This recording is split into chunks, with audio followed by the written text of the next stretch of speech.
Hello बच्चों, चलिए हमारा प्रश्न देखते हैं। हमारा प्रश्न है पादप भस्म में कौन से मुख्य तत्व पाए जाते हैं, इन तत्वों की क्या उपयोगिता है। तो हम सबसे पहले यहाँ पर देखते हैं इस प्रश्न की मुख्य अवधारणा को। तो इस प्रश्न की मुख्य अवधारणा के अंतर्गत हम यहाँ पर कह सकते हैं कि पादप जो होते हैं उनके अंतर्गत यहाँ पर जो है विशिष्ट प्रकार के तत्व पाए जाते हैं और ये जो तत्व होते हैं ये पादप को यहाँ पर वृद्धि व विकास में जो है सहायता प्रदान करते हैं। अब अगर पादप भस्म की हम यहाँ पर बात करें तो हम यहाँ पर कर सकते हैं कि एक पादप को यहाँ पर जब पूर्ण रूप से जला दिया जाता है तो उसकी जो भस्म होती है उसके अंतर्गत यहाँ पर जो है कुछ विशिष्ट प्रकार के खनिज तत्वों के अवशेष यहाँ पर मिलते हैं। अगर इन तत्वों की हम यहाँ पर बात करें तो इसके अंतर्गत मुख्य रूप से जो तत्व होते हैं वो यहाँ पर कार्बन होता है, कैल्शियम होता है, पोटेशियम होता है। इसके अतिरिक्त यहाँ पर मैग्नीशियम भी पाया जाता है, मैग्नीज की मात्रा भी पाई जाती है, फास्फोरस की मात्रा भी पाई जाती है और सोडियम की मात्रा भी पाई जाती है। इनकी मात्रा की अगर बात करें तो सामान्य रूप से हम यहाँ पर कह सकते हैं कि हमारे पास जो कार्बन होता है इसकी जो मात्रा होती है वो यहाँ पर 5 से 30% तक यहाँ पर होती है। इसके अतिरिक्त अगर कैल्शियम की हम यहाँ पर बात करें तो इसकी मात्रा 7 से 33% तक यहाँ पर होती है। पोटेशियम की बात करें तो ये 3 से 4% तक यहाँ पर प्राप्त हो सकता है। मैग्नीशियम की अगर बात करें तो ये 1 से 2% यहाँ पर प्राप्त होता है। मैग्नीज की बात करें तो ये यहाँ पर 0.3 से 1.3% यहाँ पर प्राप्त होता है।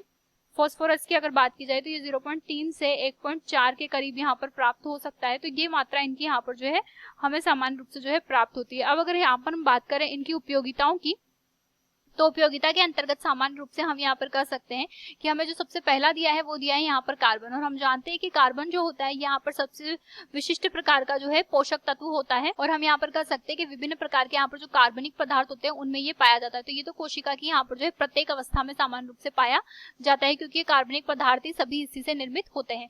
इसके पश्चात अगर कैल्शियम की हम यहाँ पर बात करें तो हम यहाँ पर कह सकते हैं कि जो कैल्शियम होता है वो सामान्य रूप से यहाँ पर जो है कोशिका भित्ति के संश्लेषण में सहायता प्रदान करता है। तो मुख्य रूप से भित्ति में यहाँ पर पाया जाता है। अगर हम पोटेशियम की यहाँ पर बात करें तो पोटेशियम के अंतर्गत हम यहाँ पर कह सकते हैं कि यहाँ पर जो रंध्रों के खुलने व बंद होने की जो क्रिया होती है वो पोटेशियम के द्वारा यहाँ पर जो है संपन्न की जाती है।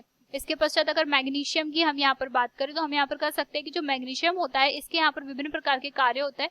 मुख्य रूप से हम यहाँ पर कह सकते हैं कि एक तो यहाँ पर जो प्रकाश संश्लेषण की क्रिया में भागीदारी निभाता है, इसके अतिरिक्त यहाँ पर जो श्वसन की क्रिया होती है उसमें भी भागीदारी निभाता है।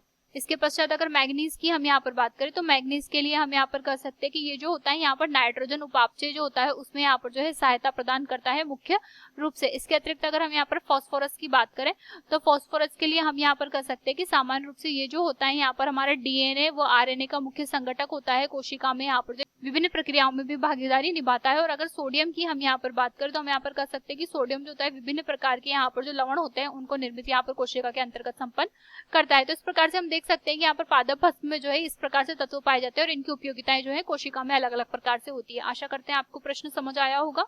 धन्यवाद।